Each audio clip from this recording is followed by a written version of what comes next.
So welcome back, friends. This video I will be focusing entirely on the property market, on the recent move of the government in the budget to remove the indexation benefits on sale of property. The government has proposed reducing the long-term capital gains tax on immobile properties to 12.5% from 20%, which is a progressive step. It's good. It was requested to the government that will bring all the capital assets on the same slab rate, but it has removed the indexation benefits to adjust for inflation, which a move which by and large appears to be negative. There has been a clarification from the finance ministry that there could be grandfathering till 1st of April 2001, and thereafter these rates would be applicable.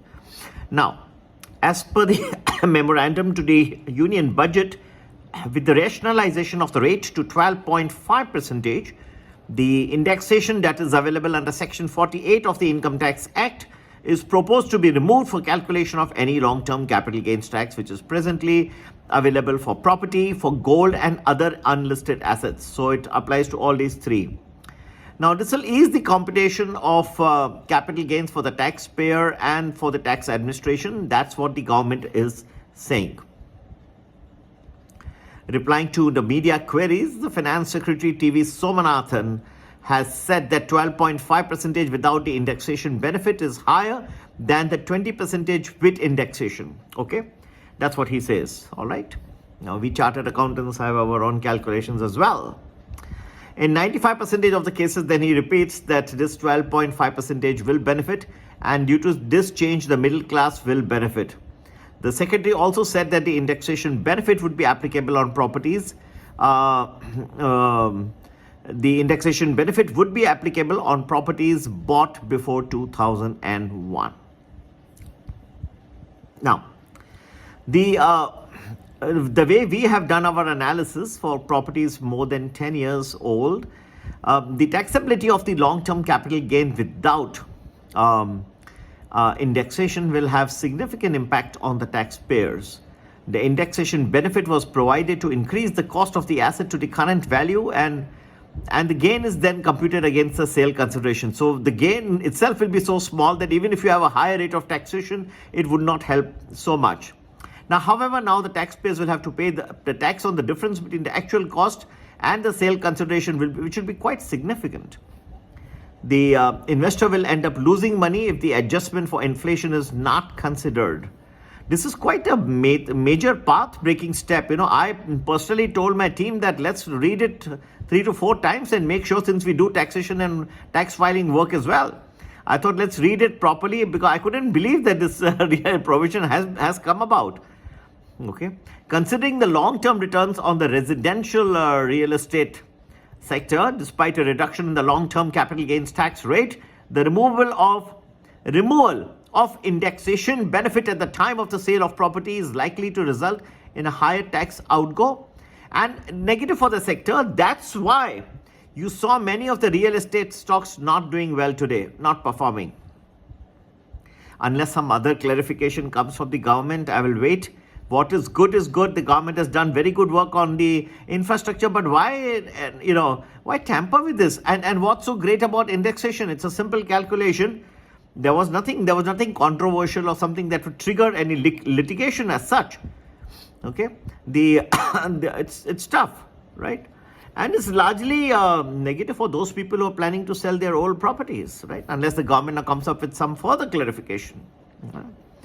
And this can hinder the growth of the real estate sector and slow down the vision of achieving $1 trillion US real estate economy. Okay, and the government has the steps which they have taken for the various low income people, and to encourage low cost housing. That is all very welcome. But why was this indicated? I personally cannot understand. Right? Initially, this long-term capital gain taxation had great effects and great benefit of inflation adjusted, and Wherein, one could just sell a long-term asset like property, and then the long-term capital gains tax would be 20% after taking the benefit. It would be that gain itself would be so small that, the taxation, no matter, even instead of 20, if it was 40 also, it would be different. I'm just telling you hypothetically, okay? So this would severely impact the property sellers and consequently the real estate industry. Because see, if I'm having an old piece of property and I'm subjected to this higher taxation, then my disposable money will also be less. For me to buy another real estate property, I will have to think many times. Okay. In fact, even let us say I've got old properties, and many properties such as in cities like Mumbai are going in for redevelopment. You will find that, what do I do, right? This property, if I'm paying a higher tax and it's going on redevelopment, then in fact it is going to be a disincentive for the property owners to go for redevelopment. The societies may have to think once again, right? In fact, one of the proposals to the finance minister Nirmala Sitharaman was that, make redevelopment easy. Because they had you have to build up new construction within 3 years. So there was a request to Nirmala ji that, extend the period, because redevelopment sometimes take a little longer. But in this case, why would people go with the tax itself? That outgo that you're having is itself so large. Okay. Resale of the properties would be severely impacted, and it may give rise to, in fact, a cash economy. Although I don't think necessarily, because there is a direct, there's a ready reckoner rate available for real estate transactions, so the government knows exactly, but yet it could give rise to some sort of a cash economy where the sellers may try to further suppress their sale value. See, what is a spade is a spade. I'm just pointing out, I'm known for my honesty, I'm giving you my honest opinion. Okay. And see, the impact of the proposed changes would be neutral if one assumes that average return on property to be 12% for a period of more than 4 years and inflation at 5%. On the other hand, if the average return on investment is more than 12% and inflation rate is 5%, then there is a tax saving as per the proposed amendment compared to the present tax rate. The long and short of it is that people who are holding properties, old properties for a long time, or even ancestral properties, they could stand to this benefit, in my opinion. And therefore, the turnover of properties, these people sell their old properties and they're trying to buy new properties. That's how the real estate sector gets encouraged. And that may, however, now come under the hammer. It may come under some sort of a slowdown because of this reason that I've just explained, right? People may be unwilling to sell these properties. You have to pay so much of tax, or they may be waiting that, let some more, another budget, that some more provisions may come which may be helpful. So that's why the real estate sector stocks fell. And to know which stocks and which sectors will do well, do join our Union Budget Special Package, for which we'll tell you where the markets are headed, direction of the markets next few weeks.